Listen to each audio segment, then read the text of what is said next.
Welcome to the Hollywood Outsider, an award-winning weekly entertainment podcast. In this episode, we'll be discussing the WGA deal that finally got done, or Writers Guild of America, for those not in the know.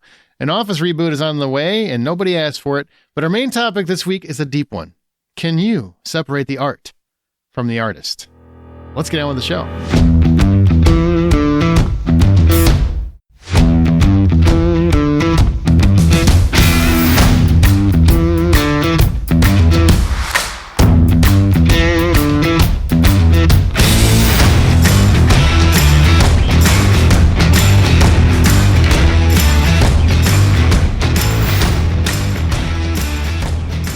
My name's Aaron Peterson. I don't know how deep we'll end up going down this well, but joining me today are my fellow host, John Davenport.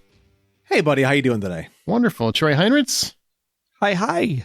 And Amanda Sink. Hello.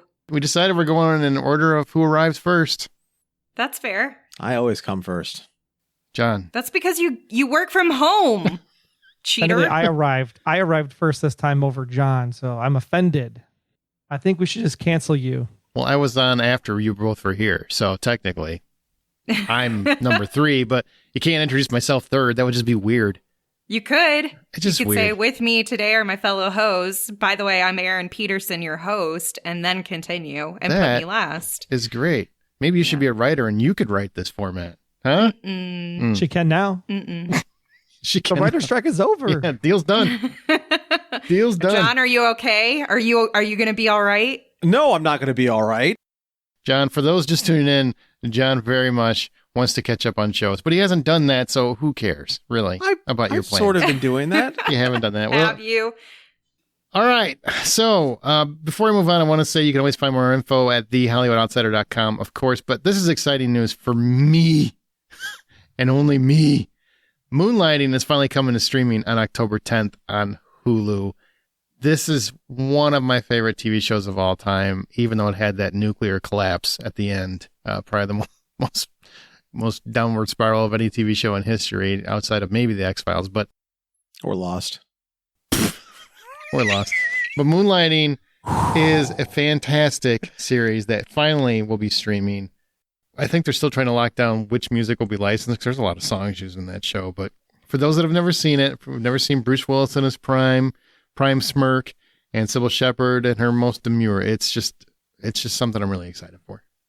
I'm really excited, too, because this is a show that I've always wanted to check out, but I've never had the opportunity. I caught it on a recommendation from Aaron after Castle came out, and I had been watching that show, really liked it. Mm-hmm. And he's like, haha, this is a show that already happened. And I was like, what? He's like, yeah, it had Bruce Willis in it. And I'm like, psh, I don't believe it. Watched it, loved it, have the physical copy, but who actually brings out their physical copies anymore? Right? So, it's a lot of work. Yeah, I'm ready to just stream. So is it better? Is it better than Castle? Yes, I would say so. All right. That's good. That's good to hear. Bruce Willis is better than Nathan Fillion. I'm sorry. Any early 80s Willis or mid 80s Willis is 10 times better than anything Nathan Fillion's ever done. Sorry. Definitely didn't last, like the good of it didn't last as long as the good of Castle. Agreed. I'll agree with that. So I think he had 3 good years. It was basically, once they did it, it kind of lost a little bit of its luster. Well, that's what happened with Castle. Once they did it, I was done. Mm-hmm. You know, the only show that didn't do that for me, like that them getting together, the characters that had all this intense passion. Bones? And no, not Bones. Lucifer. It didn't ruin it for me. Oh, because it's the devil.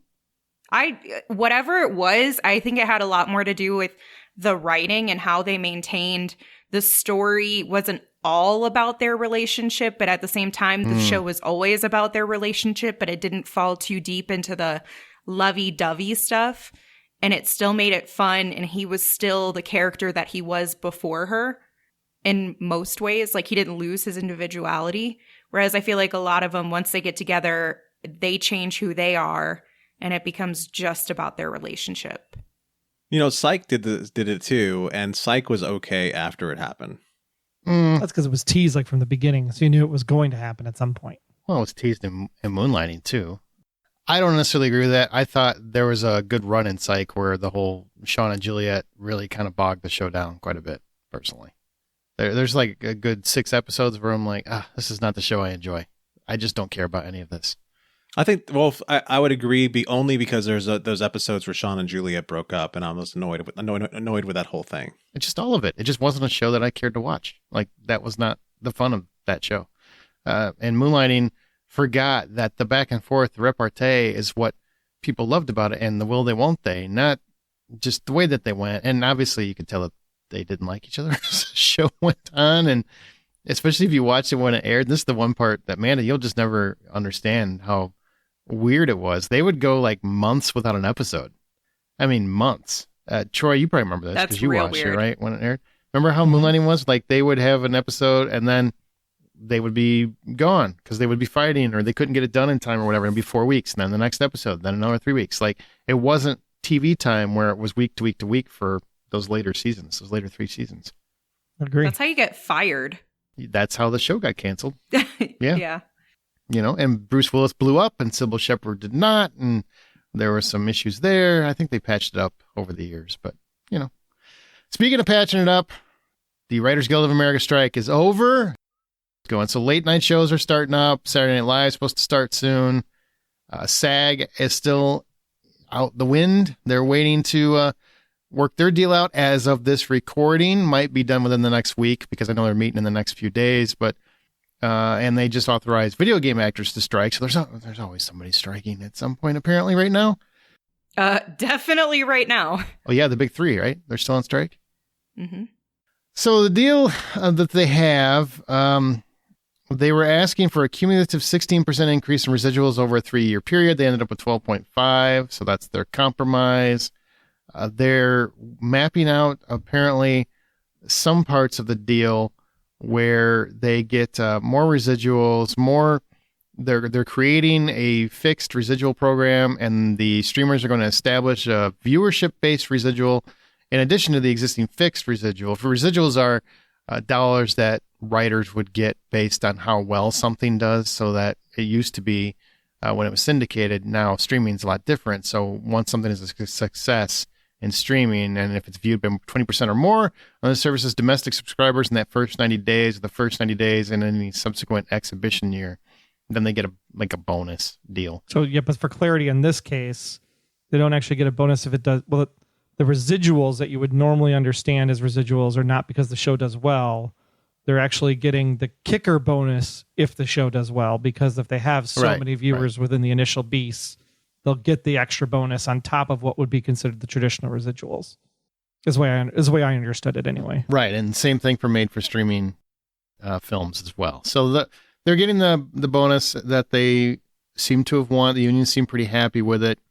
And just some summary items for what they achieved. The minimums have gone up. They'll increase by 5%, and then they'll go up 4% in 2024 and 3.5% in 2025.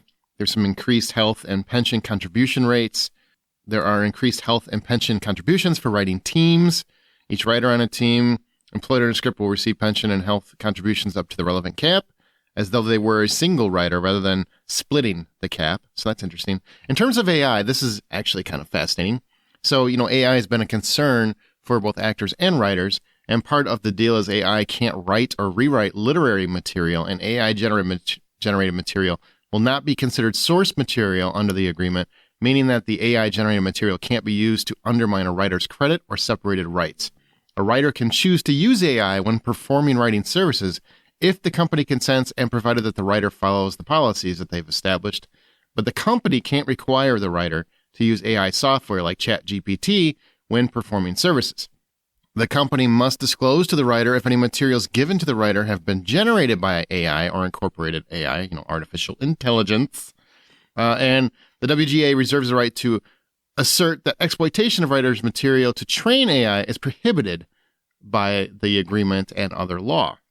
Then there's some additional wording for screenwriter employment. There's some improved terms like a guaranteed second step, which that's a step that's required whenever a writer is hired for a first draft screenplay for 200% of a minimum or less, including original or non-original screenplays. Accelerated payment structure for flat deals. streaming features, which we kind of talked about, but there's a minimum that they get depending on what the budget of the film is. So that's interesting. Some improved terms in high budget subscription video on demand situations, what they get based on those video on demand situations. And of course, like I talked about, the streaming transparency. There are minimums on the weekly pay for those that are going week to week. Rooms are guaranteed at least 3 writers. That's going to be interesting. I wonder what Taylor Sheridan's going to do. He's going to have to actually talk to his writers. I mean, he has to use them. They just have to employ them, apparently. And there's some improved pilot premiums and stuff like that. So there's quite a bit in this. I don't want to go through every detail, but that's the gist of it. And they're moving forward on that. So hopefully some people will get back to work. And that's good for, there's a lot of people that aren't working that have nothing to do with these strikes. There's a lot of crew members. I mean, there's thousands of people that haven't worked for months because of this. Now, I do got a question to ask you guys, right? So the Screen Actors Guild is asking the Writers Guild to not go back to work until their situation is worked out for unity, right? To stay strong. And if I'm not mistaken, and granted, it's been a while since this started, but I'm pretty sure that the Writers Guild started a good month and a half before the Screen Actors Guild strike, and the actors were working up until July.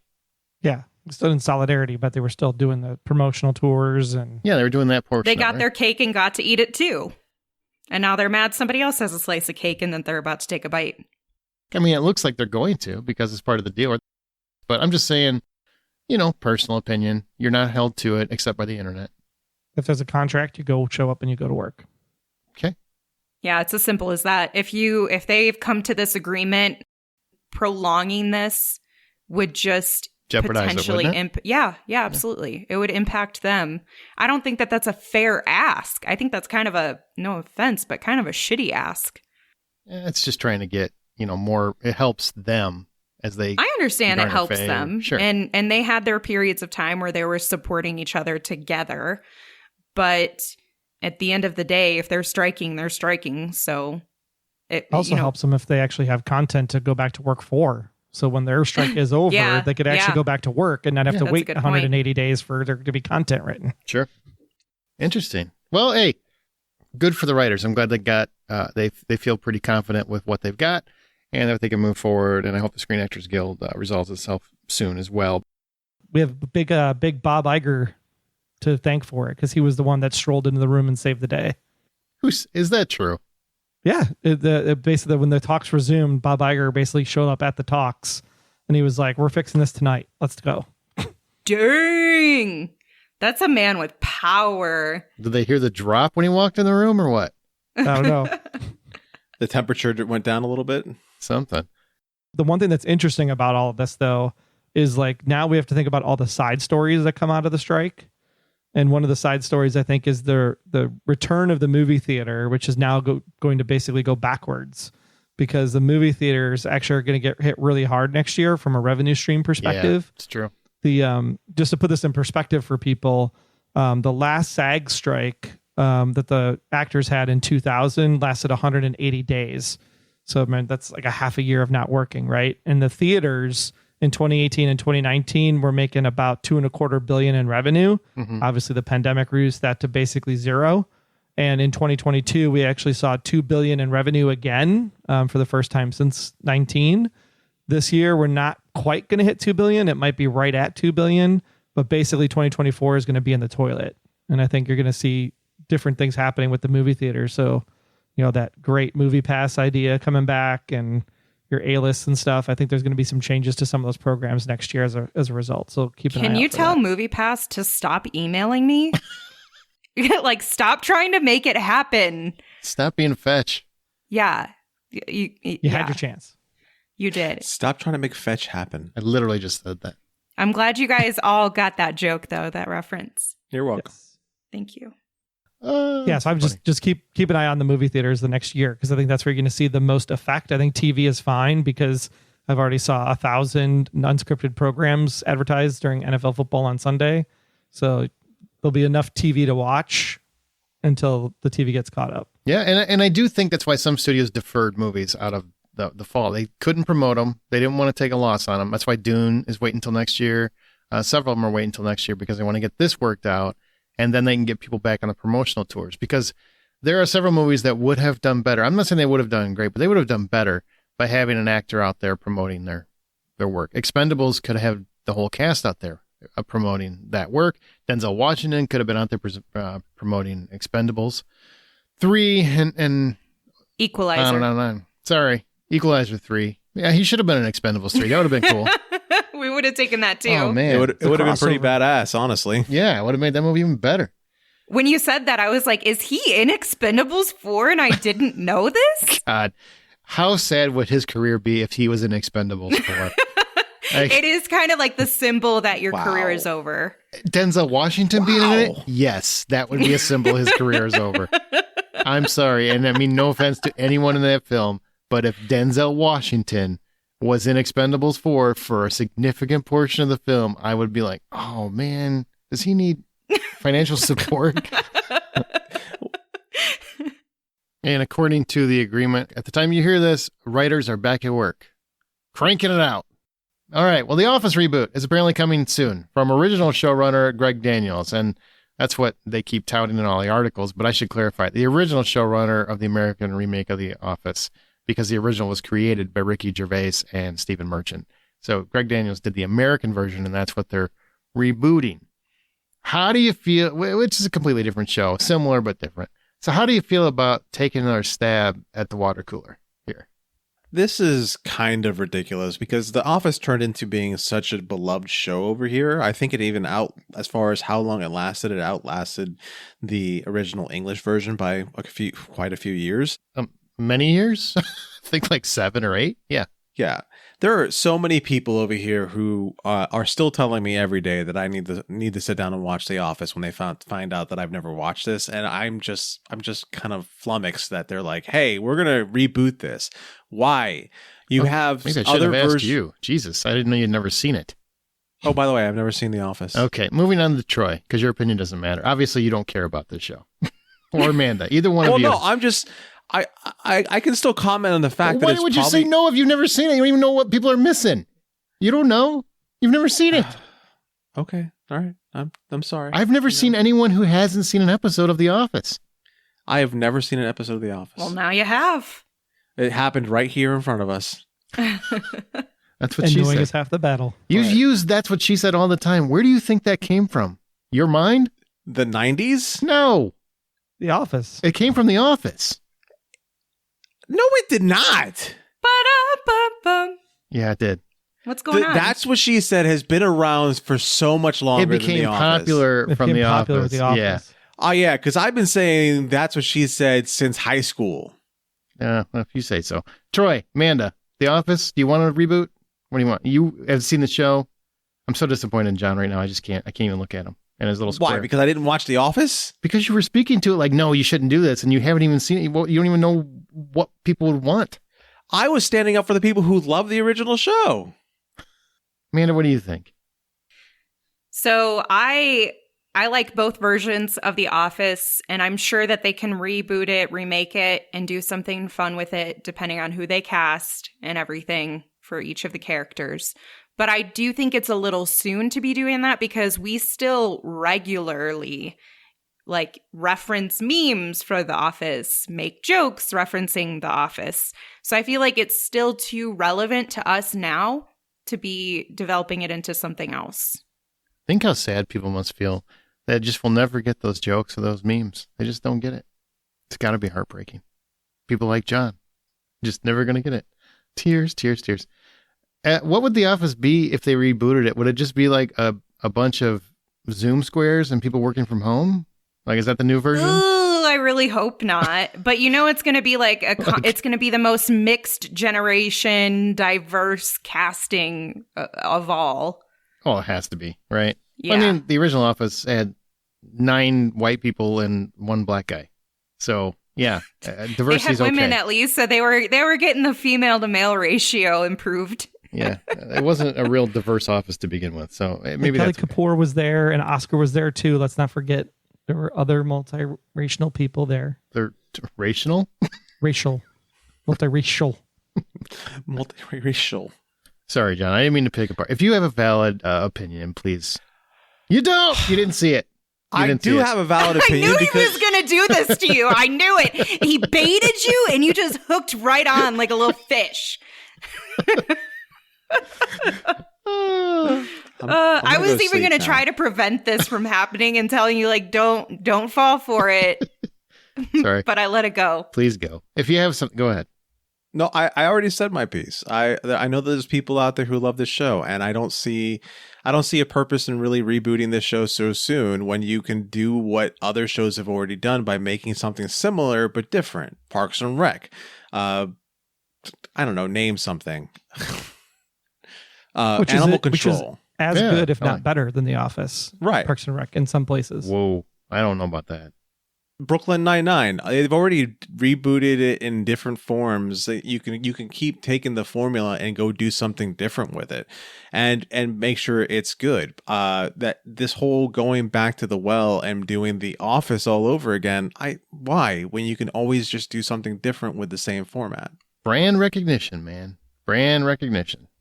Well, speaking of brand recognition, I should mention word came out that Miramax is shopping around Halloween. So he takes John's opinion and he doesn't even let me give mine. How rude. Well, you're sitting there pointing at the rest of us like being 14 pauses, man. Like, speak up. You never wait for anyone to stop talking. I was waiting for him to say, Troy, what is your thought? You never, ever, ever wait for anyone to stop. What are you talking about? You don't wait for the invite. I've tried to do a new thing where I was like waiting to be invited to the conversation instead of stepping on people's toes, you know? You're growing as a person. All right, what do you want to say? No, God! No! Please, no! No! No! And John wouldn't get that reference, so. Literally, that was just so he could make that joke, Amanda. That's exactly right. All of that was for this joke. I actually get the reference. It wasn't even that good, if I'm being honest. You needed more stank on it. Just a little bit more stank on it. But I'm actually sending Aaron the clip later so he can put it in post. Nope. Not going through all that work. Parkour! Right. Parkour! Word came out that Miramax is shopping around Halloween for a new film or TV series idea. So Michael Myers isn't quite dead yet. We're going to have a whole talk on franchises next week, which Michael Myers will definitely pop out of the shadows. But what? No. It's too soon. Speaking of too soon, it's too soon. Like that crappy. I don't know. Let's put together a Patreon episode where we craft together the idea and then we pitch it and then we all get rich, quit our jobs, and do the podcast. I feel like this was a time loop that I just walked into, like back to, I don't know, 2016. Yeah, I feel like I did that already. But hey, we can do a remake this movie right episode for Patreon for Halloween if you'd like. That's fine. We did one for Halloween, didn't we? For sure we did. I'm pretty sure we did. Why would we just re-air that episode and pretend it's new? There you go. But now let's remake this TV series right as an extension of a movie because you need to have both in order for it to be a franchise that you do for the next 20 years. That's already available in the public feed, but if nobody remembers it, we could just throw it in this feed and be like, look, new episode. That's cool. The TV show would be following little Mikey Myers as a child and watching little Mikey Myers. We already had that. We had that in the Halloween and Rob Zombie's version, where we saw how he was so broken. John Carpenter's Halloween, October 25th, 2016. Remake this movie right. Oh, Troy's on it. Okay, thanks for reading us the headline. You got it. Our show's independently funded, therefore all the expenses are from our own podcast, and Patreon helps fans support their favorite podcasts. Once you sign up, you get immediate access to all the content in your respective tier. Thank you, new Patreon supporter, Sean Coates, and I believe I gave him a shout-out last week, but if I didn't, I wanted to be sure, Stephen Barris. Thank you guys for supporting the show. Now that you understand what it is, if you want to support it, you can go to patreon.com/TheHollywoodOutsider. That's patreon.com/TheHollywoodOutsider. Thank you guys so much for helping the show. We have a rather meaty topic this week, so we're going to skip reviews this week, but I just want to let everybody know that The Expendables 4 sucked. We'll discuss when a franchise should end next week, and that's definitely going to play into that conversation. The CGI looked about as real as Stallone's hair plugs, so that just did not work, and the overall casting does not work either. It's just a clunkily made film. Just wait for streaming. But No One Will Save You on Hulu is a very solid sci-fi flick. I'll talk about that more next week. I want to get into our From the Outside In topic.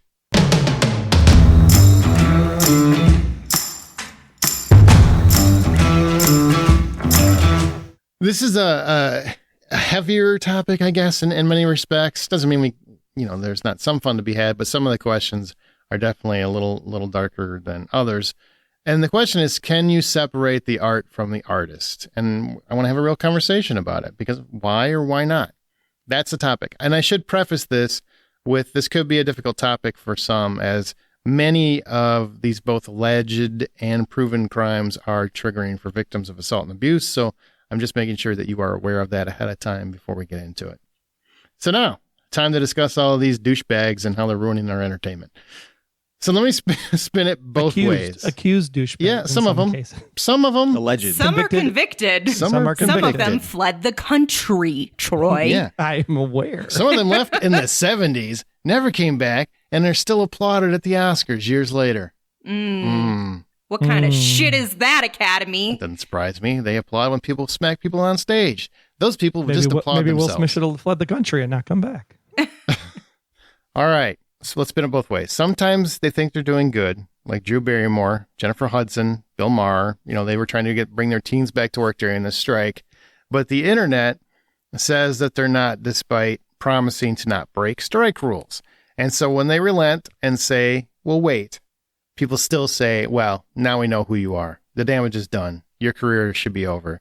And there's people that just basically want to cancel them. So we're kind of going in layers, right? We're starting with these guys, the Drew Barrymores, the Hudsons, the Mars, the people that just want to go back to work during the writer's strike. And they said no, even though they promised to not violate strike rules.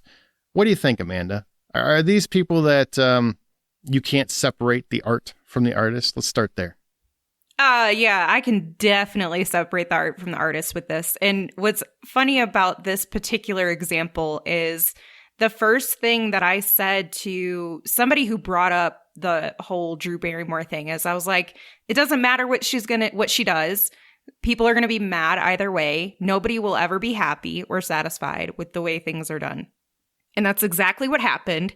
She went back on her decision and she said, okay, I hear you. I made a mistake and I'm correcting it. And that still wasn't good enough for people. They were like, well, now we know who she really is. She's done, like just what you were saying, Aaron, that she should be canceled. And I literally had these conversations where I heard people saying this to me. And I'm like, so you're telling me that people are never allowed to right their wrongs? So we give people one chance, they mess it up, and they're never allowed to correct it. That's like that is America. Yeah. But that is like the saddest thing that I've heard, because I at least believe that we all make mistakes, and we should, if we want to have people give us another chance and another opportunity when we make those mistakes, and we take accountability for our mistakes, and we don't provide that, like we would want that. So if we don't provide that back to people, that makes us hypocrites, and nobody is ever going to want to improve themselves or do the right thing. Yeah, I really think that those people were stuck between a rock and a hard place, because on one hand, they support the writer's strike or not, but on the other hand, they have cast, crew, and people who are all depending on them for their paycheck. And how much longer? And some of those people aren't even involved in any of the strikes. They're just people who work in the background of these shows. So how much longer can they go without letting those people get paid? How much longer can they go without letting those people who aren't involved with the strikes come up with these issues? So I can't really fault them for wanting to go back to work. Bill Maher doesn't need to go back to work. Drew Barrymore doesn't need to go back to work. Jennifer Hudson doesn't need to go back to work. So all they're trying to do is support their crews. And I really can't fault them for what they're doing. So yeah, these people are something that I can definitely separate from the art from the artist, but at the same time, I don't really blame them for what they're trying to do. There's a lot of people that just keep saying, well, they should pay for their crew. And I don't think that's fair. No, I don't think that's fair. It's not, they're not the ones striking. They're not the ones that make this determination on what the pay scale is. That's the studios. But they're trying to put money back in their pockets. And I don't see why that's not okay. I mean, if they assure them that they're not going to violate strike rules, and they're just talk shows, no offense, but Bill Maher's got a lot of writing segments, but you take those out and it's just discussion of political points. Drew Right. Barrymore can easily have a conversation without having it written for her. I mean, she's a natural conversationalist. The View does it every single day, and that's okay. Good Morning America does it every single day. The Today Show does it. Like, all these shows do it every single day. This is where I think with the general populace, a lot of people really get confused about this, because people that seem to be in tune entertainment are all about, we should, hold them accountable, and we should be mad at these people, and they're scabs. I love that term, by the way. Scabs are people that cross picket lines, allegedly. But they get all mad at them. People that don't generally follow entertainment, they're just general everyday people, are like, what is the problem? If they're not writing, who cares? Why is this such a problem for you? Because we're supposed to be unified, but they're not, acting. They're talk show hosts and I think that's where the disconnect is. So it's weird for average America and entertainment watchers, because they seem to be completely polar opposite on this entire topic. I, for one, have no problem with them going back to work and trying to keep their crews paid, because most of the crews are not affiliated with Writers Guild. So they are just losing money. It's not unity. They're not getting anything out of this deal. The caterers, the camera crew, none of them are getting anything out of this except poor. Maybe we should empathize with those people just as much as with the writers sometimes, I'm with you. But I mean, even if they're just delivering it off the cuff, I mean, morning news is still written, right? They have news writers, Yeah, and then they riff that's off fair. of that, and then they riff off of that. But like, if I'm Drew They're Barrymore, reading a teleprompter half the time. yeah, and if I'm Drew Barrymore doing a talk show, even though I'm doing the talk show, I'm not writing it physically down, but I'm now written a script because someone's going to transcribe that script and put it into, the translators and the subtitles and all the closed captioning and everything.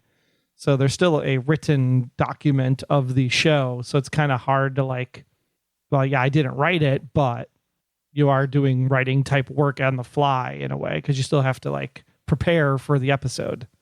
That's a Even bit if of I a reach, because the transcribers and the companies that do the transcribing have nothing to do with the Writers Guild. But she still has to They write could her- easily be outsourcing that. Yeah. They, But she has to they write her absolutely questions. are. She's got to do her are interview prep. outsourcing it. She does have to. I mean, we do this podcast, it's pretty freeform, except there's a format. And I assume that there would be some kind of structure that there would have to be created. That's about the only writing I can see that I think would interfere with Writers Guild. But again, if they say that they're not going to interfere with I would let them fail at that before I start accosting them over it. Yeah, definitely. Yeah. Because it's almost like we're supposed to not care about the other people that work on these things. And it's like, if I'm going to care about people, I'm going to care about all of them. I'm not going to care about just the actor. I'm not going to care about just the writer.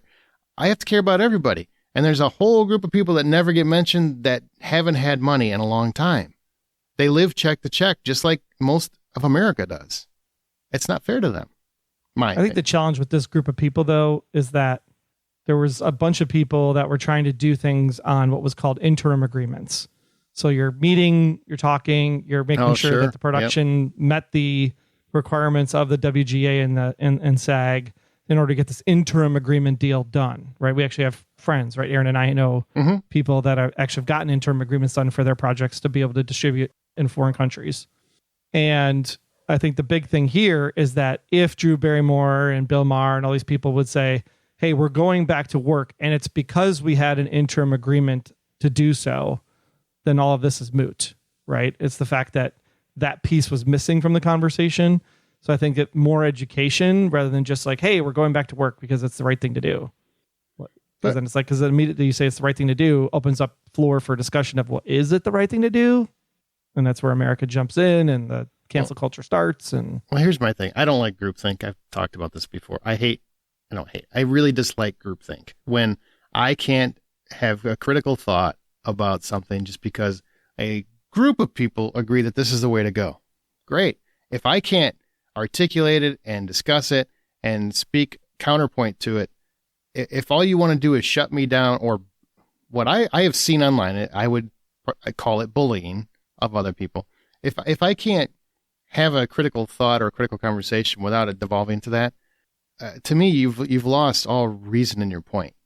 If you can't have a discussion about whatever your points are without it basically shouting scab or basically cancel them, or, we shouldn't watch them ever again. We can't forgive them. Drew Barrymore comes forward, says, I'm pulling my show, apologizes, was literally in tears. I mean, she's an actor. I don't know. She could have been acting, but she also could have been genuine. She seems like a pretty genuine person, and that's, a lot of actors do. They dug into her family's history because her great grandmother or aunt or something was also in the same exact boat.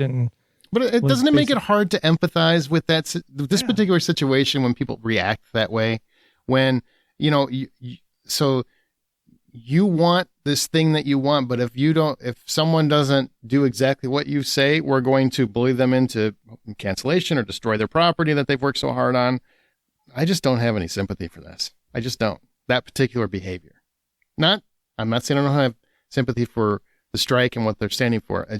I feel like there's a very lost component where we're not supposed to care about all the people that were affected that have nothing to do with the strike. I think the difference here with these people is that their shows, I'm just playing devil's advocate. Sure. Their shows were still carried by networks and studios that were struck companies. I think that was the challenge. The difference when we had the writer's strike back in 2008, when you got things like Dr. Horrible Sing-Along Blog, was because these people wrote non-studio driven things and put it out themselves on YouTube and their own personal websites and things of that nature. So you have this little bit of a gray area where these things are still being put out and distributed by struck companies. And I think that was the main issue with especially Drew Barrymore and Bill Maher, is that these were companies that were literally on the docket for both WGA and SAG. Now, if Drew Barrymore would have said, hey, I'm going to go do my show, but I'm going to do it on a podcast.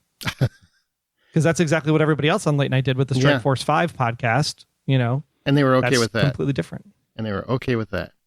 Yeah. It's just wild. All right, let's get into the meatier ones, right? Okay, this is the other end. This is still accusations, right? No convictions of anything, just erroneous speculation and victim accounts. You've got Russell Brand. You've got Kevin Spacey's of the world. What about those situations where there aren't any convictions? It's all speculation. And, I know there was the Me Too movement. Some people feel that it should be take victims seriously. Don't believe everybody, take everything to heart, but, vet it. Everybody has a different feeling for that. But in terms of people that have not been convicted of anything, where do you stand on like this whole, can you separate the art from the artist argument? Well, first of all, I think this is really funny that you mentioned Russell Brand, because I literally on my phone, the minute you said Russell Brand, I got a YouTube push notification from a channel that basically says Russell Brand is not the same person he was 20 years ago. So I just find the timing was really interesting. If those kinds are true, I don't really care, Yeah. Well, who he is today. Yeah. I mean, the thing is that there's a lot of these situations where it was, they did something way back in the past. Someone finally spoke up and is now bringing all this stuff to light. And yeah, it's horrible and it's wrong, but it should go through due process. And until it goes through due process, people shouldn't be ostracized because they were accused of doing something, because maybe not all the facts are there. Maybe it's partially true. You don't know until there's a lawsuit and a jury and all of that stuff. At the same time, Amanda knows this, being in HR, right? We do these things called investigations. And sometimes it's better for the investigation for the person that was accused to also maybe take a leave of absence and step away. One, because we don't know what's actually true and it might actually harm the company. But two, it's also for the person being accused's best interest, because it helps them be able to be isolated and not have to deal with the public shaming and public spotlight of what's going to happen. And so at the end of the day, I think in these situations where there is no conviction, you just have to wait for the conviction. Do you stop watching this stuff? I think that just depends on your own moral code at that point. But they shouldn't be canceled because there's no cancellation gavelled, sealed, delivered by, the bailiff from the jurors. This is where it starts getting into a harder area for me, because it depends on the media, or not the media, but it depends more on what it is that I can't deal with them anymore. And I don't want to be that person that says I can't watch anything that this person is in because of whatever it is they did, but then that also punishes everybody else involved with it. It also depends on what it is that they did. Kevin Spacey, I have trouble with Kevin Spacey now. Can I still watch The Ref? I can try to get past The Ref. Can I still watch Bug's Life? I can kind of get past it all in Bug's Life, but it's hard. It's an actual work to sit there and put it aside. Russell Brand's somebody that I never really liked and never really trusted to begin with, and I can I watch something that he's in? If he is the main character, I've never really been able to do it, but if he's not, then yeah, I can probably watch it. So it just gets tougher because it depends on what the crime is, and how they're being blamed for it, and then where they are in the process, and how many people are stepping forward.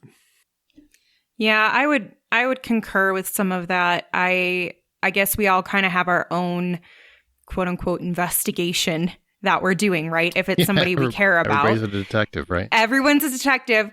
So everyone's trying to figure out, who is this person who's making the claim? What are their motives? What are the motives for the person who's defending themselves to, not take any responsibility or anything? And for me personally, I'm also on like a case by case basis, I guess, for these things. Like it'll depend on the context of the allegations, how many people, like John said, how many people are coming forward. Obviously, as you get more reports from individuals who have no connection to each other, who are validating, this is same thing happened to me, same thing happened to me. Oh yeah, that happened to me too. Then it starts to be like, but you can only get so many people to be inaccurate or have what's the word? Coincidence before it just happens to, maybe that's real. So for me, it just depends on what the context like Bill Cosby is. When it was just theory for a while, and it's like, that's woman number 42. Wait, what? Yeah. At some point, you just got to go, it's probably just Cosby. Mm-hmm. Yeah. What's your favorite line from Justified about the asshole or whatever? If you meet an asshole in the morning, you met an asshole. If you meet assholes all day, you're the asshole. Yeah. So it's kind of like that same philosophy. So for me, it just depends. Like Russell Brand, if we're talking about him, I kind of always felt like he was a little sus. So I'm not shocked. Yeah. Like none of the allegations shocked me. And that's the part that's maybe like a little more concerning. Can we speak? Is that we were, no, we were all kind of like, yeah, that checks out. Can we just speak to that for a second? Because I've got this theory. I don't know how accurate this is, right? But he got cleaned up and everything, and then he just started going off and doing his own little YouTube show and all that stuff, and started spouting off against the deep state and how all of these things are going to collectively, like he's speaking against. He's very broad about what he says he's speaking against. It never really goes into any detail. It's very broad, and he's just like, and they're going to get you as soon as you start speaking to power. They're going to come after you, and then as soon as this comes out, he ran out to preemptively shoot it down because this is them coming after me and because I've said things against them, whatever they are, this coalition of men, and people love conspiracies. So of course there's all these people go like, that's why they're coming after Russell. So when it came out, they're like, of course he wouldn't do it. And I like his opinions and I like his thoughts and I'm like, okay, like, did you even check out the accusations? Because like some real shit there, man. Like, yeah. I'm not saying they're real or not real. I'm just saying like there's real information there that you should check out. And he does have a history of like really negative behavior, and he has a history of some very shady things that maybe you should look into. I'm just saying, I don't know. And I'm with John. I didn't care about him before. I'm with Amanda. Didn't care about him before. I like one movie he's in, Forgetting Sarah Marshall, and I'll be able to watch that just fine. And he doesn't have a significant. He has a significant role-ish, but he's a douche not enough that it's about him. He's a douche exactly. So that was my thing. Is like he's always been a douchebag. But I'm actually more surprised that he's trying to be like, I didn't do all this. Like, that's more surprising to me than maybe that feels a little off-brand. Hey, innocent until proven guilty. I do believe in that. It just for me, I wasn't going to seek out anything with Russell Brand anyway. And it does matter if you like the person. I find that if there's not a conviction, it's easier for me to justify to myself that it's not proven yet. So maybe the person that I've admired or enjoyed or liked, maybe they're innocent. I had that with Kevin Spacey for a while, where I was like, you know what? There's nothing proven here. He's been one of my favorite actors for, a decade and a half or something. I'm not going to cast my fandom to the wind just because, a couple accusations come out. But then it just keeps piling up. And I'm like, okay, at some point it becomes the Cosby effect where I got to be like, right, maybe this dude's got something going on. Now, he's never been convicted of anything. In fact, he's actually gone to trial multiple times and won every time. Even civil cases, which is hard to do. That's usually only 51% proven versus, the entire jury. So, hey, I don't know. Maybe Kevin Spacey can make a comeback. I honestly don't know the answer to that. But I can still enjoy his movies up to that point. He hasn't really been able to make any sense. I just find him weird because he does weird YouTube Christmas videos now every year, and I don't know what that's about. Now, if he gets convicted, though, at a certain point, say it was a issue that was in 2002, right? Do you cancel everything from 2002 forward and everything in the 90s is still okay to watch? Or you just cancel them outright completely? Well, I mean, we could probably just segue to the next one, right? The convictions. So what happens when that happens? I mean, like Danny Masterson, perfect example. Does that mean that now that he's been convicted of rape multiple times, could you watch that 70s show if you were a fan of that? Well, he's a bad example. He's a bad example because he's not somebody that I watched a lot of his stuff, and I didn't even watch that 70s show. You want to yell at me for that, Aaron? No, I'm okay with that. Well, let's go back to Troy's original question, which was Kevin Spacey. But there's also Bill Cosby, right? Oh yeah, he was convicted, but then he had his conviction overturned. So, technically, whether they overturn it or not, I feel pretty confident on that one. What's that? I feel pretty confident in that one. Yeah, I feel pretty confident in that one too. And that's one of the ones that breaks my heart the most because he was America's dad for such a long time. And there were things that he did that I would listen to on a regular basis. Bill Cosby himself takes the whole stand-up routine takes on a different meaning now. The Cosby Show, whenever he starts opening his mouth, everything takes on a different meaning. And that's when it starts becoming a real problem. He also, what I think is often overlooked, and I hate to say this because now he's seen it in such a negative light, which he should be, but he changed the perception of Black America for the remainder of America. And that is something, I mean, I can say that as a white person because I'm, I witnessed many, many people change their view of people, Black people in particular, because of that show. And I know it sounds ridiculous, but it's true. It's just very factual. And even kids with Fat Albert. Yeah, even kids. He had a way of reaching out to middle white America and kind of, just showing the Black struggles in a different light that white people could relate to in many ways that made them more empathetic, I would say. Right. And did, I'm not going to say more than the civil rights movement. That's ridiculous. But in terms of entertainment, it was the equivalent to the civil rights movement in entertainment. He really got that needle moving. He was the most popular sitcom star on television for years. And he was a Black man. And that just didn't happen up until that point. And all of that's washed away over this. All of that washed away.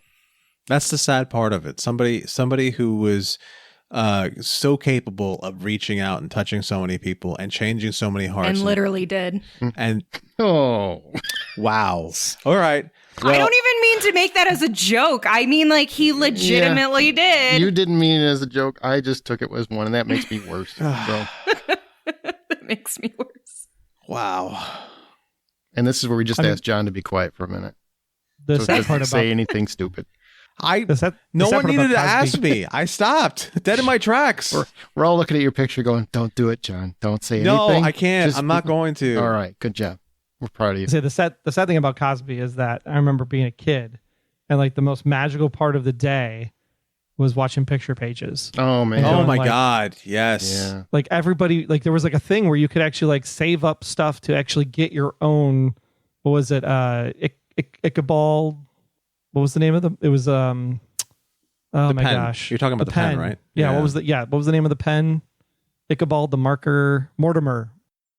Who the hell named this? If you say enough words, eventually they will make sense. Yes. But yeah, Mortimer, Ichabod, marker. Yep. The picture pages pen, and there was a thing where you could like save up to actually get your own picture pages pen, and I'm like, that is something that I did, and I got one, and it was like this is like the greatest thing since like owning a Voltron or a Transformers when you're a kid. Yeah, or Star Wars action Nerd. figures. You had to. We're all nerds, Shut up. man. No, I never had it. I was in another country at the time. That's right, because the U.S. came in and raided it and stole it from you. That's right. I did. I'm a nerd. But I mean, like that's sad. You know, It's all sad that, and no matter how much good you do, it can easily be erased by you doing, like a lot of good can be erased by a single bad, if the bad is bad enough. And the bad was bad enough. Sure, there was a lot more than just one, too, but that's the reality is it doesn't matter how much good you do if you can't control the bad. And the bad doesn't even have to be that bad. It only has to be. It doesn't, especially now. Yeah, bad enough for enough people to jump on the bandwagon. Mm-hmm. That goes back to what we were saying about Drew Barrymore and Jennifer Hudson and Bill Maher. Like, it doesn't even have to be that bad. And in some respects, what they did wasn't even bad because they're just trying to make sure people get paid. That's all perspective. There's not perspective when it comes to convictions. And for me, like that's a no-go. If I know that person or multiple people were involved in something horrendous and they were convicted, now all of the doubt that could have been in my mind is completely erased. Now I'll say that I don't have the same thing that Aaron does where, you know, if I like them enough that I can, you know, try to like talk myself out of it. I have those moments in my head where I'm like, I create doubt and then I have to position myself back and say, okay, but many rapists, abusers, murderers, etc., are people that you never expected. It's always people, oh, he was so nice. I would have never imagined that. You know how exhausting that is to hear? So I take that and I remove it. And my perfect example is Chris Hardwick. Now his was, you know, on a much less, yeah. And that like tore me apart. I was huge Chris Hardwick fan, huge. Like I remember I went to 2 of his comedy specials back to back in the same weekend, in a city in a state I didn't even live in because I liked him that much. And when that came out, I was like, all right, well, there seems to be enough validity for me to question it. And when I start to question it, I have to take myself back and say, am I going to do more harm than good by doing this? And am I doing this for my own reasons, or am I doing this because I genuinely believe that this person is innocent? Now, the flip side of that is Lizzo. Like, Lizzo's gotten a lot of heat lately for sexual harassment of people on her team. That's one where I'm like, okay, I have some skepticism, not because I love her, but just because you hear so many conflicting sides from supporters and defenders, you know what I mean, for her, not even just what she's saying. And so that's where some of that comes into play, where you're like, okay, now I don't even know where I stand because it's too much of a gray area. And once we get into conviction zone, nah, I'm done. I'm good. I mean, I'm good. Yeah, Jackie, you can get yourself your coat. I'm out of here. Once I'm in a conviction, that's a different story. But I mean, you know, like the Kevin Spacey thing, what I'm saying, that was accusations. If there are accusations, I can talk myself out of it. And it isn't trust me, if there's enough of them, I'm like, well, I guess I was wrong about that one. I was, you know, I always say, and everyone's always said, never meet your heroes. And there's a reason. I mean, I was a massive Mel Gibson fan for a long time. Ooh, that's another one. Yeah. Yeah. But that's a rough one. But it's tough because, you know, he's been on tape saying awful things, but not really doing awful things. It's really been words, right? His words are awful. And in several instances when he was drunk and he's yelling at his ex and everything else. But in terms of actually doing anything, he hasn't really had any major issues. And to me, words are a lot different than actions. You know, I don't even words that carry a lot of harm behind them. Yeah. Okay. I've look, you reap what you sow. You're going to deal with repercussions, and you know, if you say things offensive, you're going to, you know, certain people are going to cast you aside, and that's their right. That's their right. to do that. I just am very adamant that I don't think, when it comes to words, I think people want to use those to shut you down. And rather than having I think you should use those moments to be teachable moments to really have a good conversation about why they're so hurtful. And unfortunately, that's not what people do. If you say the wrong word, if you say it accidentally, or if you say it directly and intentionally, they just want you gone. That's the answer, right? You're canceled. You're out of here. You said this on the air. You said this to a cop. You said this on a TV show. But other people can use them as long as it's representative of their community. Whatever the word is, there's multiple ones. It's not just one word.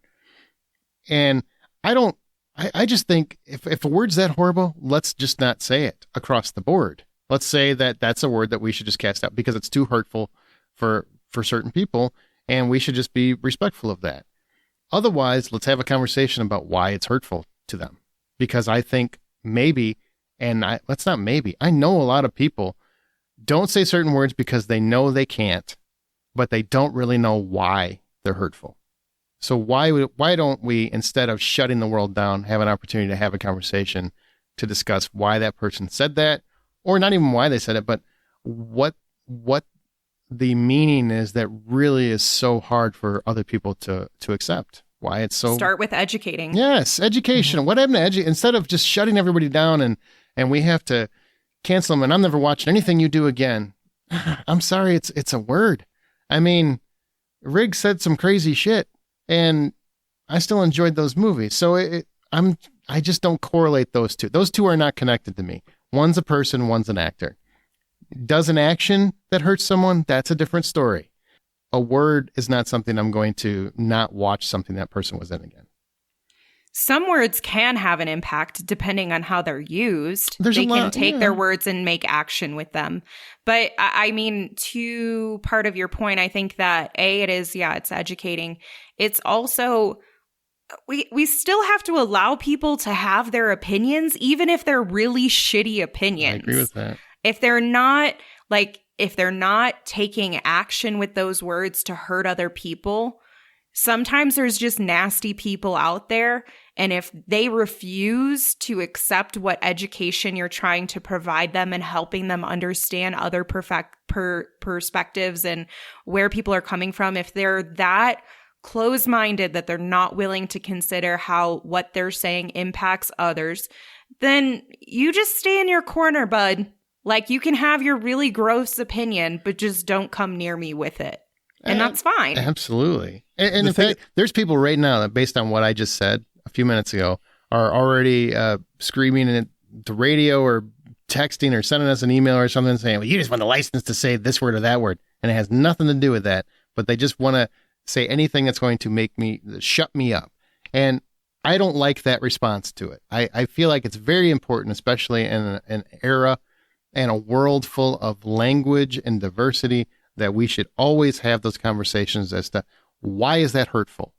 Why should that person be silenced forever because they said that word? Why is that word so impactful? Why did it hurt so much? Let's take a recent one then. Let's take Gina I cannot talk tonight. Gina Carano? Carano. Like, she said words, right? She shared a meme. Is what she did, right?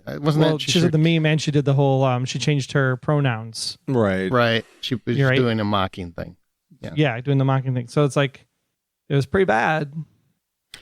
I'm not on a bandwagon with that one. So here's where Aaron's point comes in. Like, but those are words. Should she be completely ostracized for that? Or should she just have like, hey, here's a couple of educational hours, some community service, some understanding of why this is important, so you can at least see the point of view. And then as long as you do the retribution, like, hey. I don't think she had to do retribution either. Or don't support them. You can say, I don't support you. Yes. And that is perfectly fine for you to say, I don't agree with your morals and values, but you're not hurting anybody. Like, you're not there are mean, cruel people out there. They'll mock for your weight. They'll mock for the way you look. They'll mock for your hair. Is this like a very unfortunate addition to that category? Absolutely. Mm-hmm. But people are going to be nasty and mean. You can not support them without also saying you shouldn't be able to live and survive and like have your own income and survive as a human being because you have an opinion that I don't agree with.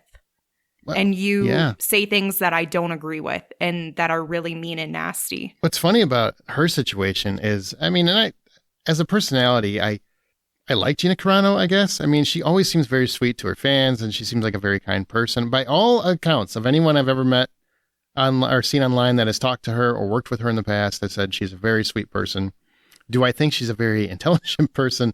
Probably not, based on some of the stuff she shares and some of the things, the fact that she's going on Ben Shapiro's talk show to get her point across. But a lot of people wouldn't even talk to her and let her share her thoughts on it. And she gave, I thought, at least a reasonable explanation as to where she was coming from, that she didn't understand how hurtful it was at the time, but no one would ever give her a chance because she apparently seemed to lean right. So no matter what, they just wanted to shut her down, right? That was the deal. I don't think that's the right way to handle that. I think that's the kind of time where you have an education and let someone come on and have a real discussion. And if they don't want to, that's on them, but you got to give them the opportunity, because that's how everybody learns. Their fan base can learn something from that. Why wouldn't you want that? Why wouldn't you want, I think she just she was trying to be thought provoking or whatever she thought she was doing, and made a She thought bad it was call. cute. She thought it was funny. She made a bad call. Society told her, nah, girl, we ain't with you. I mean, Right. she had a lot of supporters still. But it was Do bullying. I think she is gross? But it was Yes. just like bullying to me. Yeah, they bullied her for sure. To me though, you put it out there to the point where you're mocking. You're not just voicing your opinion. You're like outwardly trying, like, ha ha ha, screw you, middle fingers up. Like, you have to understand, if you get into that battle ring, people are coming for you, and you have to be ready to defend yourself, girl. I know this is ironic. But I'm not a fan of her because of that. Sure. Like, I think she's nasty for doing that. I think that was super malicious and unnecessary. So I'm not going to support her. But am I going to ask for her entire career to be removed? Nah. I mean, Star Wars kicked her out of a whole universe. A whole galaxy said, get out. And that just feels extreme. Back in the 40s, 50s, and 60s, the studios used to do a thing where they handled more of what a actor did. More of an actor's life was controlled by the studios, to the extent of they used to cart out different actors for their movies just long enough for them to be seen, and then take them out the back door, and then take them to some cottage in the middle of nowhere so that they can't speak to anyone, deal with anyone, or mess with anyone. So I'd be kind of nice if we went back to that. I don't think there's actually a cottage that they would take people out to, but they controlled their careers is essentially what you're saying. Yeah.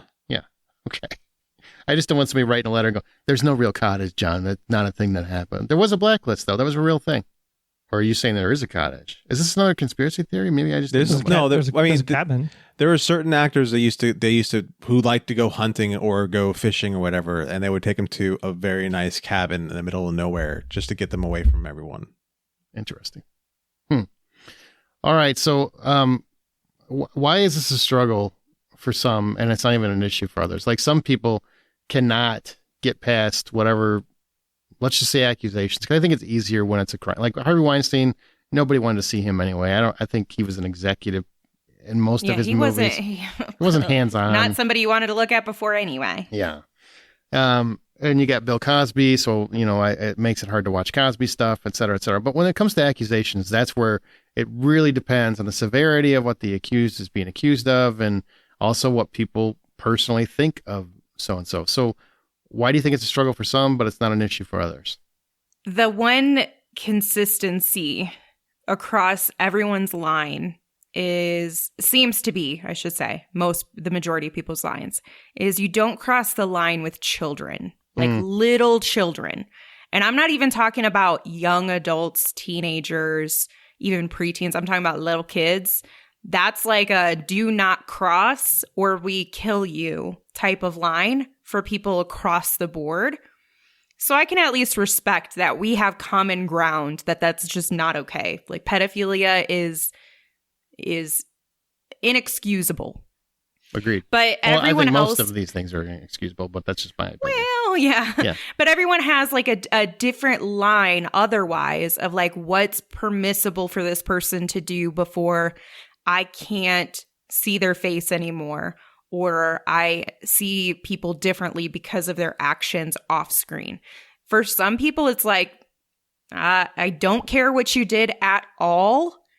As long as your work is good, I'm just taking it for the work as a whole and I'm subtracting that out. And I literally don't understand how people can do that. Right? There's enough stuff out there. You watch plenty of great things that don't have, rapists in them. Yeah. As a rule. Yeah.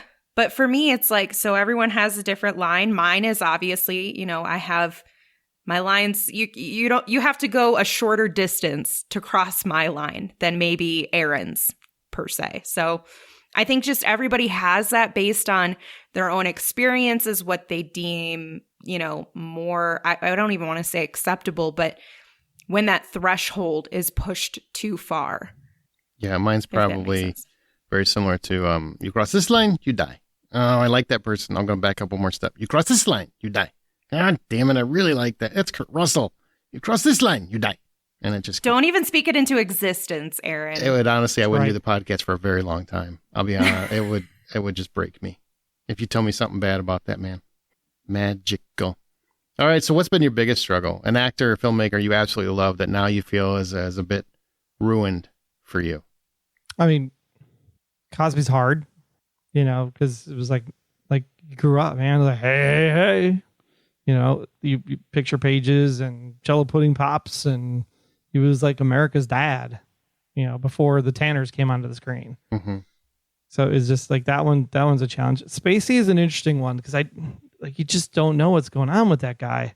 But man, like your formidable years, right? In the 90s, like all the movies that Spacey did, like I love them, right? The Ref and Usual Suspects and Outbreak and Seven and Time to Kill and LA Confidential and Negotiator, Bug's Life, American Beauty, Pay It Forward, K-Pax. I love K-Pax. I think that's a great movie.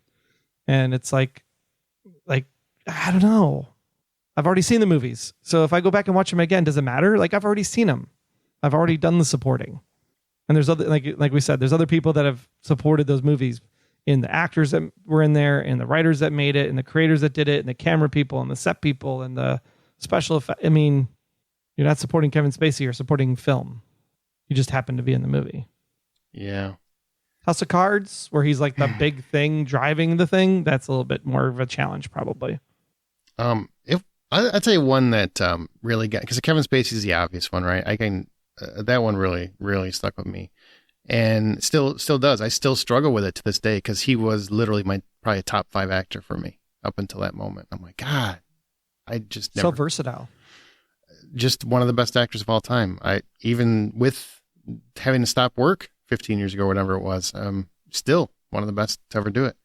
But there was one that still to this day I have a real hard time with, and that's the Mark Wahlberg assault. You guys know about this one? This was like years ago when he was young. Yeah. The whole world knows about that. It was basically a race hate crime. And, he assaulted 2 Vietnamese American men with like a big stick in his fist. And one of them was, I think, blinded, if I remember right. And it was just one of those things because I grew up in a very poor neighborhood, predominantly black. So to me, I saw a lot of race crime. And in my mind, that's something that's very hard for people to walk away from, to change their mentality. Once you're that much of a racist, it's hard for me to see you coming out of that. You know what I mean? And I know it's a weird thing to say, but it's just like any kind of trauma, right? Unless you go through years of therapy, you won't be cured of this. This is kind of like a mentality. So every time I see Mark Wahlberg, even if there's something that I like, there's always a part of me that has a hard time watching it because I think, this guy is secretly hateful. Like he hates minorities. But then you see him do movies with minorities and I'm like, maybe it was a fluke. Maybe he was young. Maybe he was trying to show off to his friends or something like that. Whatever it was. But I mean, it's a messed up case that has never sat right with me since I learned about it. I don't know that I have one that was just a little bit ruined for me. I feel like they either totally get ruined or they're still on the okay. But one that stands out to me, and again, I know that the allegations aren't, as mortifying as some other allegations, but Joss Whedon. Oh yeah, that broke my itty bitty heart. Yeah, it breaks mine to too. find out, like, with these shows that I grew up loving and were like a foundation for me. And, I had put him on a pedestal for so many years.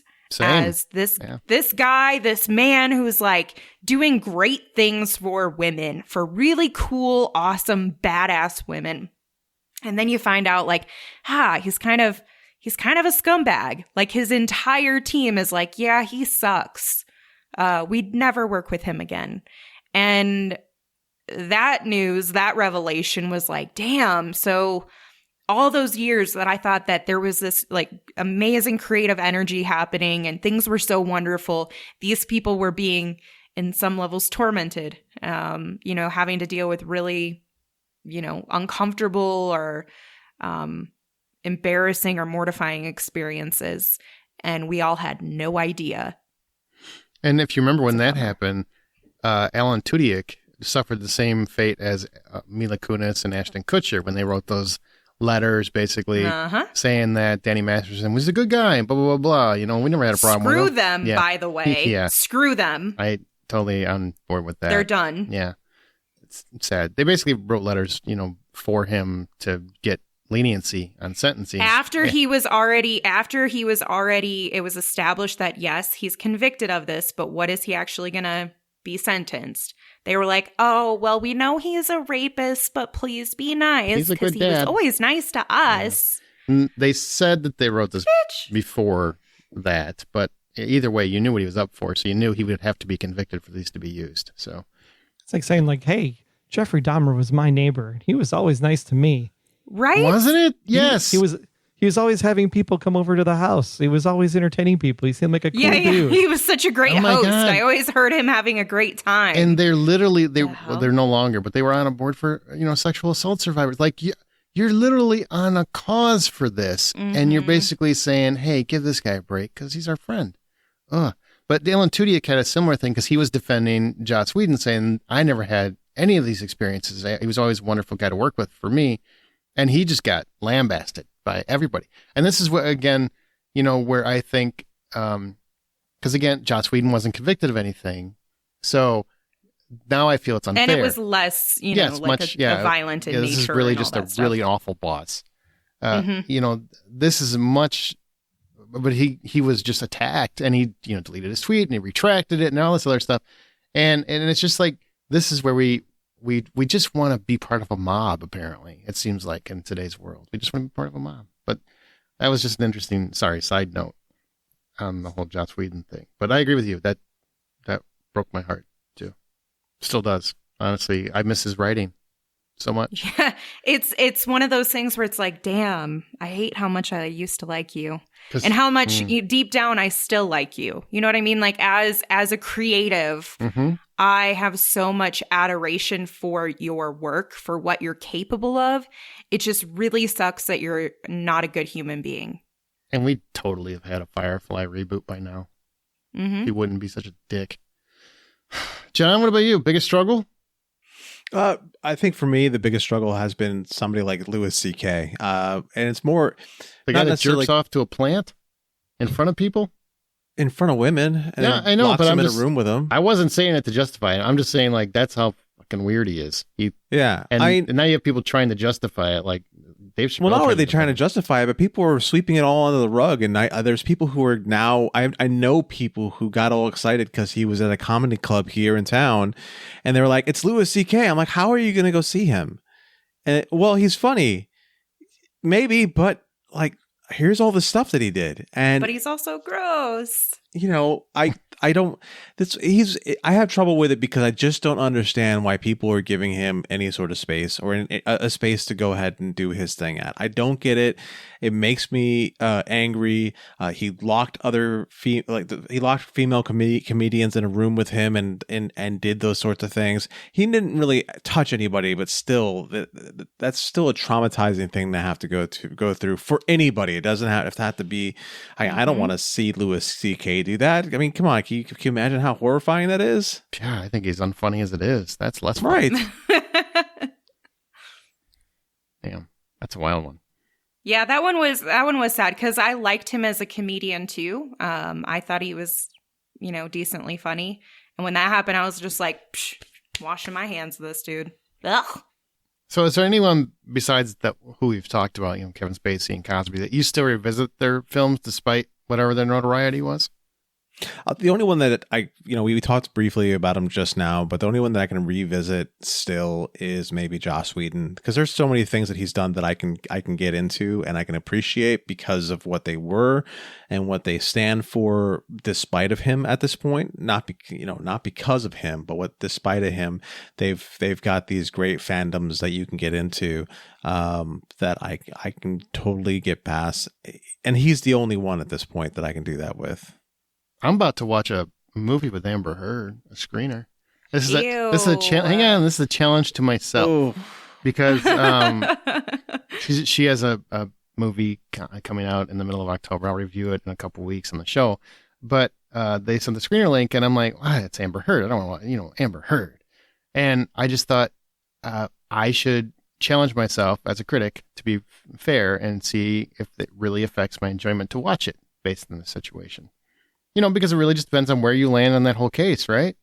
And well, she wasn't great before the case. No, I don't disagree with you, but I want to, especially as an actress. But I'm gonna do that. It's rough when you're not a good actress and then you do something gross.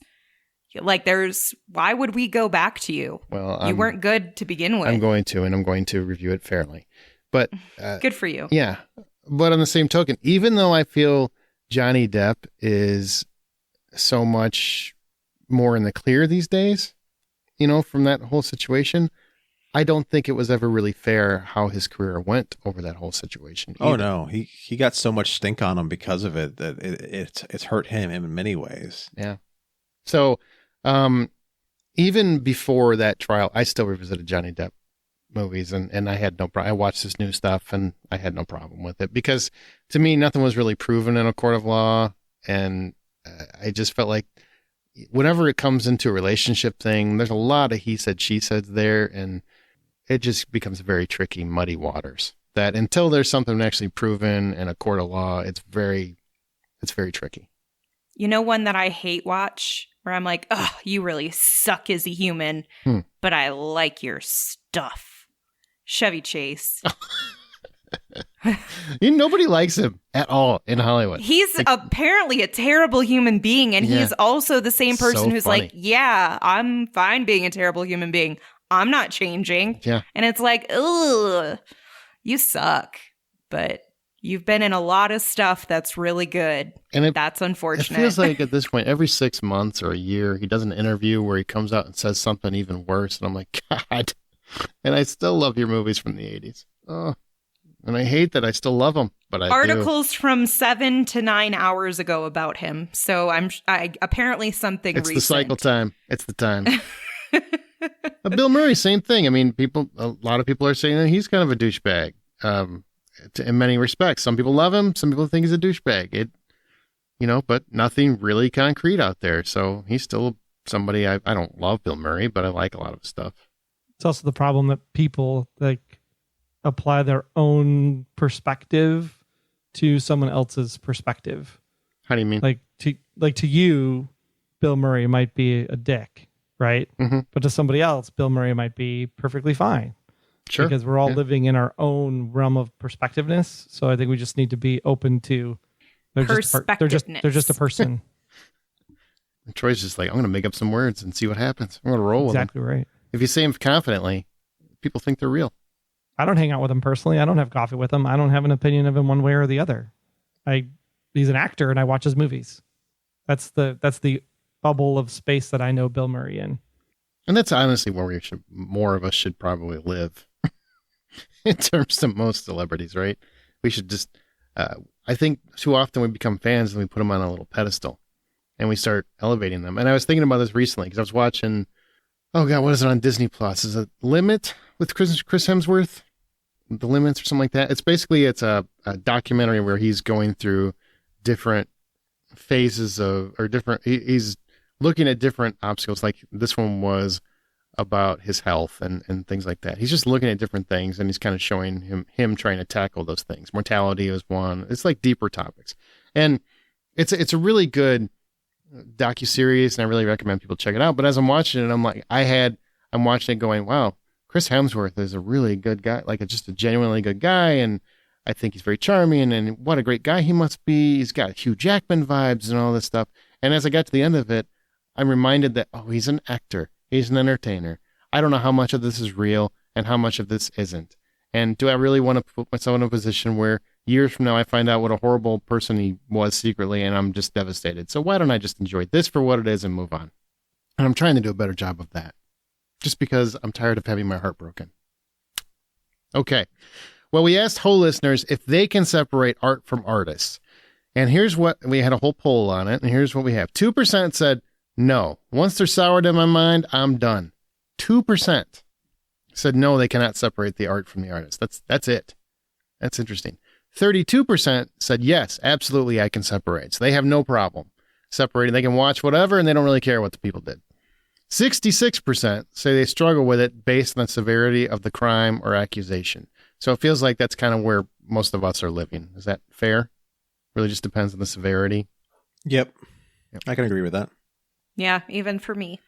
Okay, so we've got some listener comments, and we're just going to each pick one.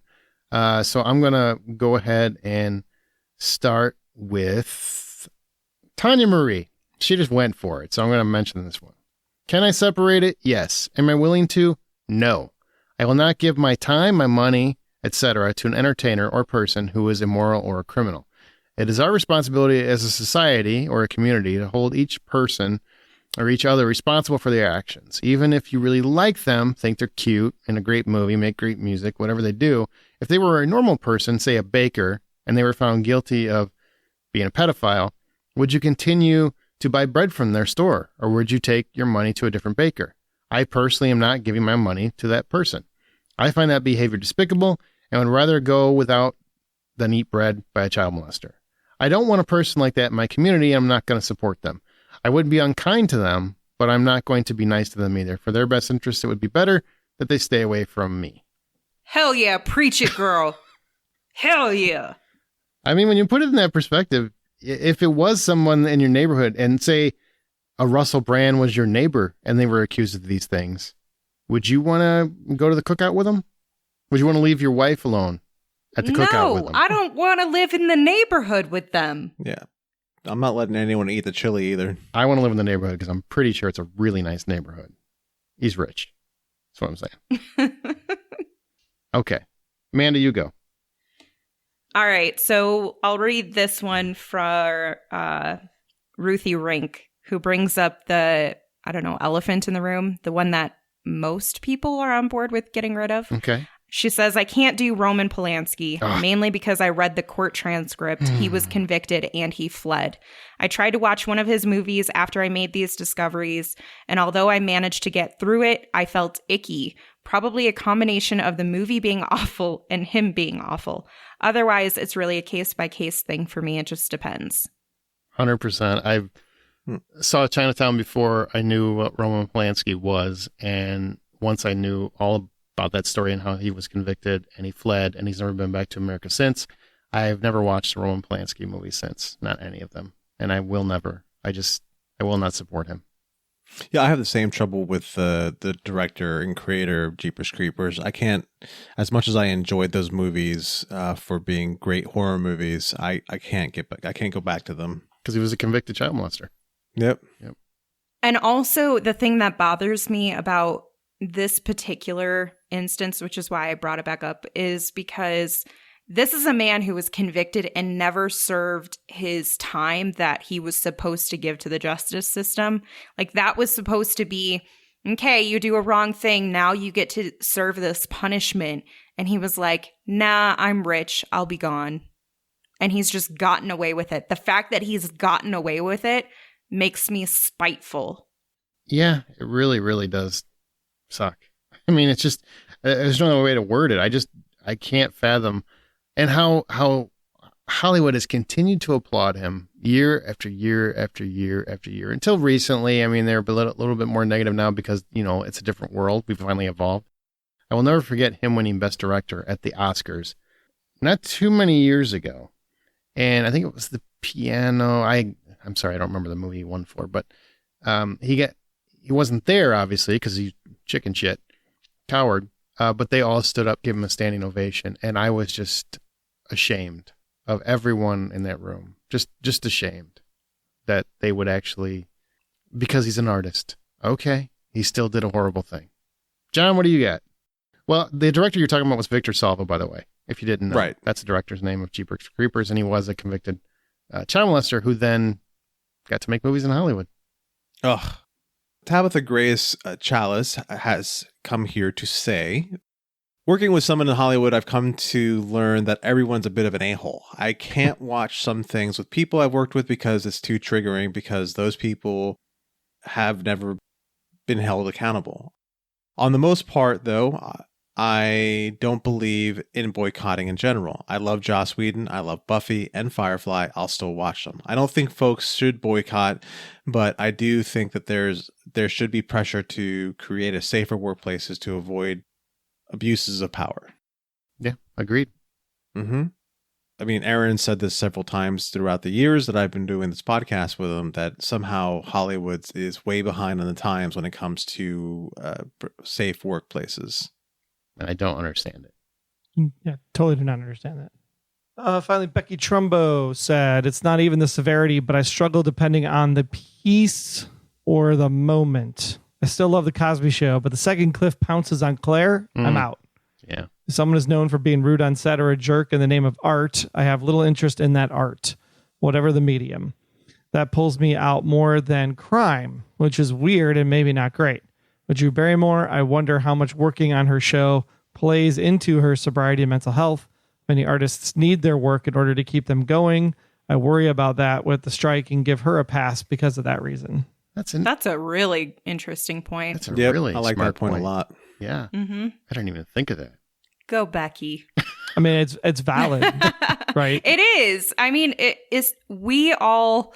I mean, if you think about, and let's take aside you're going on vacation or something, but you are sick, or you have COVID and you're not showing symptoms, so you just have to sit at home, can't be around anybody. Mm-hmm. You are limited in being able to do what you like to do, and let's say that you love your job. To not be able to go to that to get your reprieve, to be able to maintain even a routine, especially for addicts, that's a big thing. So that's a really interesting point that she brought up. Yeah, like my family is probably more addicts with alcoholism. I didn't get the gene from that perspective, but the addict gene is probably still in the blood somewhere.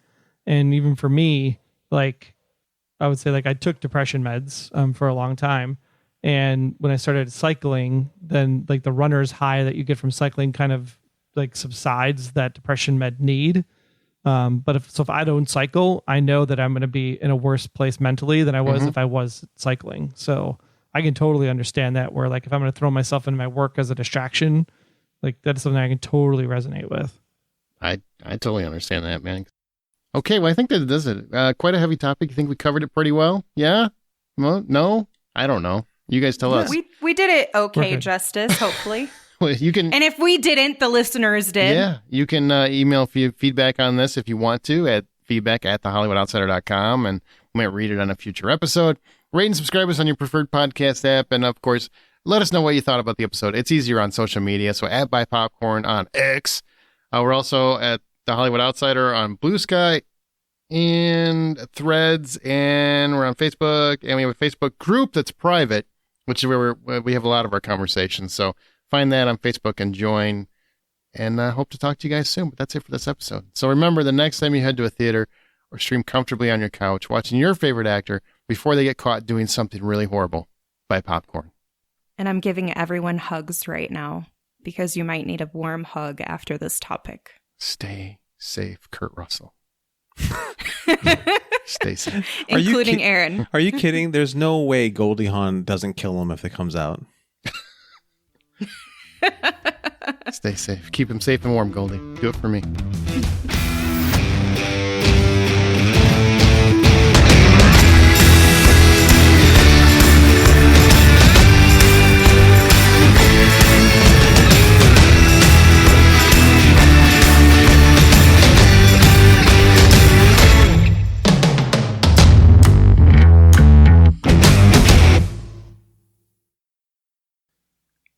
All right.